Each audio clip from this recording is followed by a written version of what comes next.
Welcome back everyone. Welcome to civil services study. Practice set number 477 पर आ जाइए UP PCS के लिए। और आज डेट 1 जून है, ठीक है। और ये आज का लास्ट टेस्ट है। प्रैक्टिस करेंगे इसमें हम मॉडर्न हिस्ट्री के प्रश्नों पर। और इसमें सारे के सारे प्रश्न लगभग रिपीटेड हैं, ठीक है, प्रीवियस ईयर के हैं जो पूछे गए हैं यूपीपीएससी अपर सबऑर्डिनेट और लोअर सबऑर्डिनेट में, ठीक है।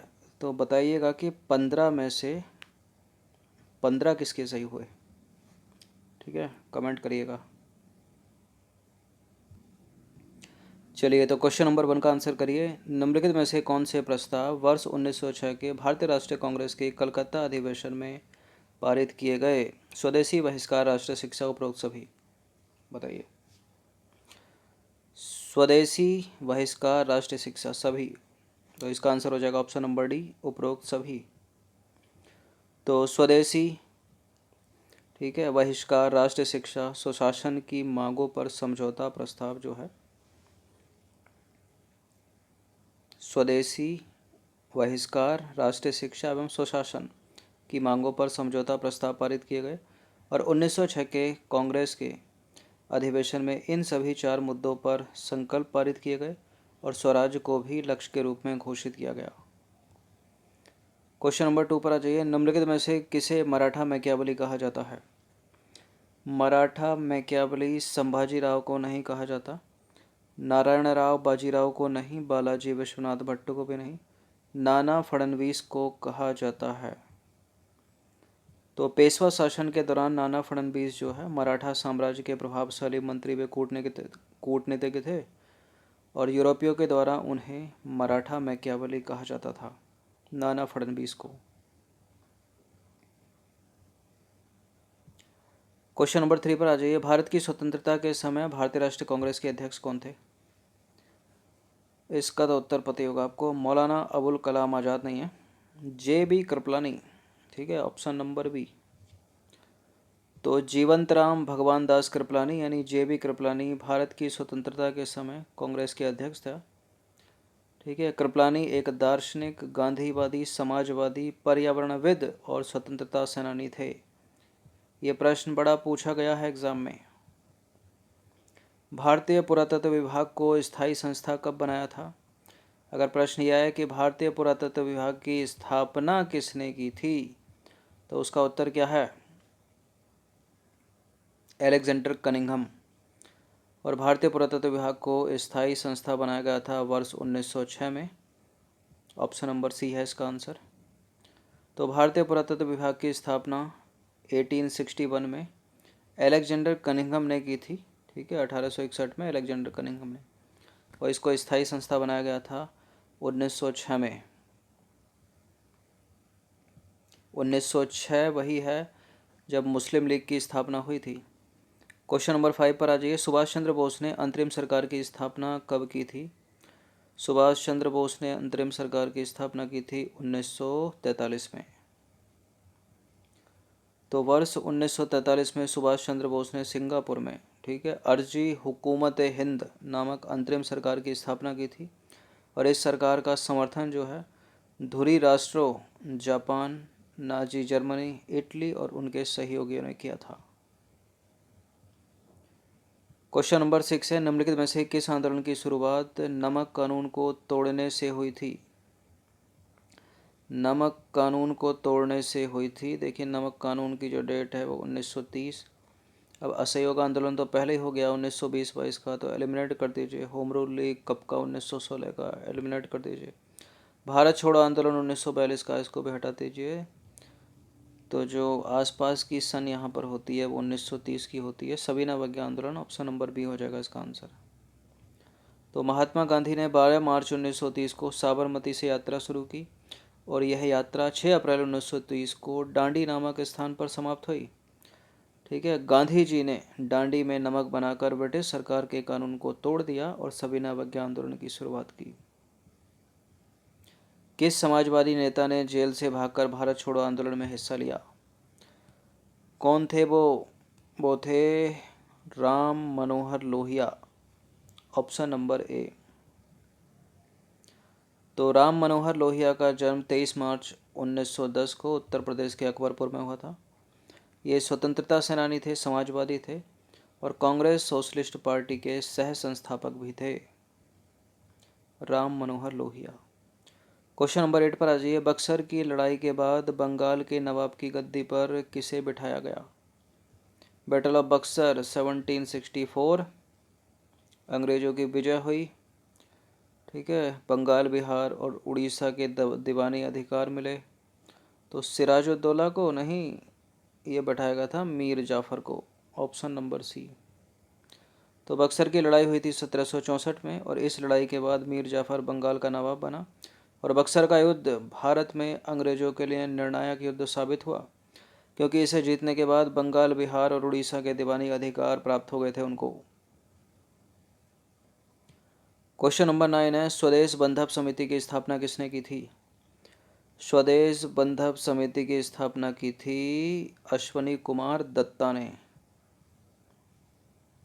तो स्वदेश बंधप समिति की स्थापना अश्वनी कुमार दत्ता ने की थी। इस संगठन का उद्देश्य स्वदेश उत्पादों के इस्तेमाल में वृद्धि करना और विदेशी उत्पादों का बहिष्कार करना था। 1857 की क्रांति के दौरान भारत का गवर्नर जनरल कौन था? बहुत पूछा गया है ये प्रश्न भी। कौन था?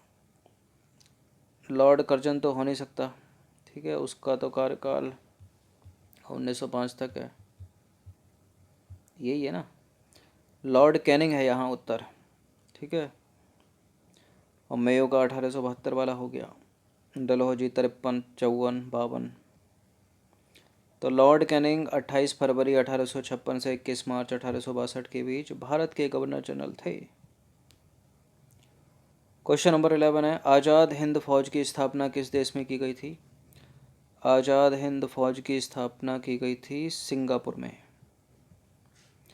तो सुभाष चंद्र बोस और रास बिहारी बोस ने इंडियन इंडिपेंडेंस लीग और इंडियन नेशनल आर्मी यानी आज़ाद हिंद फौज की स्थापना सिंगापुर में 1943 में की थी।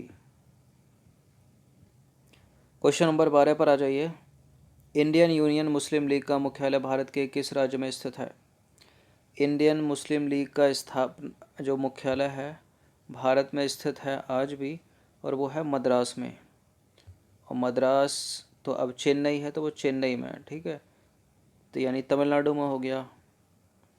तो इंडियन मुस्लिम लीग की स्थापना हुई थी 10 मार्च 1948 को और मद्रास में जो है की गई थी, और वर्तमान में जो इसका मुख्यालय है वो तमिलनाडु के चेन्नई में है।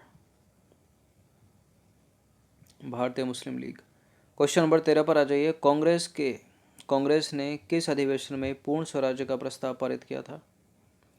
इस प्रश्न का उत्तर तो सभी को पता होगा, लाहौर अधिवेशन 1929। तो देखिए 31 दिसंबर 1929 को कांग्रेस के लाहौर अधिवेशन का आयोजन किया गया। इसकी अध्यक्षता की थी पंडित जवाहरलाल नेहरू ने और इस सम्मेलन में नेहरू रिपोर्ट के जितने भी प्रस्ताव थे उनको निरस्त घोषित कर दिया गया, जो भी मांगे थी नेहरू रिपोर्ट में। देखिए पंडित जवाहरलाल नेहरू ने, क्योंकि इसमें डोमिनियन स्टेटस था, ठीक है, और लाहौर अधिवेशन में पूर्ण स्वराज्य की मांग की गई थी, तो पंडित जवाहरलाल नेहरू ने अपने अध्यक्ष भाषण में कहा कि आज हमारा सिर्फ एक लक्ष्य है, स्वाधीनता का लक्ष्य। हमारे लिए स्वाधीनता के मायने हैं, ठीक है, ब्रिटिश साम्राज्यवाद से पूर्ण स्वतंत्रता। उन्होंने कहा कि मैं स्पष्ट रूप से यह स्वीकार करता हूं कि मैं समाजवादी और गणतंत्रवादी हूं और राजाओं, नरेशों या उस व्यवस्था से मेरा, ठीक है, उस व्यवस्था में मेरा कोई विश्वास नहीं है जो आधुनिक औद्योगिक सम्राट उत्पन्न करती हो। और क्या हुआ इसमें? 31 दिसंबर 1929 को रात के 12 बजे जवाहरलाल नेहरू ने रावी नदी के तट पर, ठीक है, अपार जनसमूह के बीच में नवग्रहित तिरंगे झंडे को फहराया और इस अवसर पर नेहरू ने कहा कि ब्रिटिश सत्ता के सामने अब और अधिक झुकना मनुष्य और ईश्वर दोनों के विरुद्ध अपराध है। अधिवेशन 26 जनवरी 1930 को प्रथम स्वाधीनता दिवस मनाने का निश्चय किया गया इस अधिवेशन में, ठीक है, और कांग्रेस ने जो है प्रतिवर्ष 26 जनवरी को स्वतंत्रता दिवस मनाने का निश्चय किया। पहली बार कब किया? 26 जनवरी 1930 को। और पूर्ण स्वराज्य के लक्ष्य की प्राप्ति के लिए सविनय अवज्ञा आंदोलन प्रारंभ करने का नेतृत्व जो है गांधी जी को सौंपा गया। यही डेट थी ना वो 1930 में डांडी मार्च, फिर सविनय अवज्ञा आंदोलन। चलिए क्वेश्चन नंबर 14 पर आ जाइए। बंगाल का अंतिम स्वतंत्र नवाब किसे माना जाता है? बंगाल का अंतिम स्वतंत्र नवाब है सिराजुद्दौला। तो सिराजुद्दौला बंगाल का अंतिम स्वतंत्र नवाब था। 23 जून 1757 को ब्रिटिश ईस्ट इंडिया कंपनी के साथ प्लासी के युद्ध में उसकी हार हुई थी। क्वेश्चन नंबर 15 है। स्वतंत्रता से पहले भारत के किस राज्य में प्राथमिक शिक्षा अनिवार्य थी? देश की आज़ादी से पहले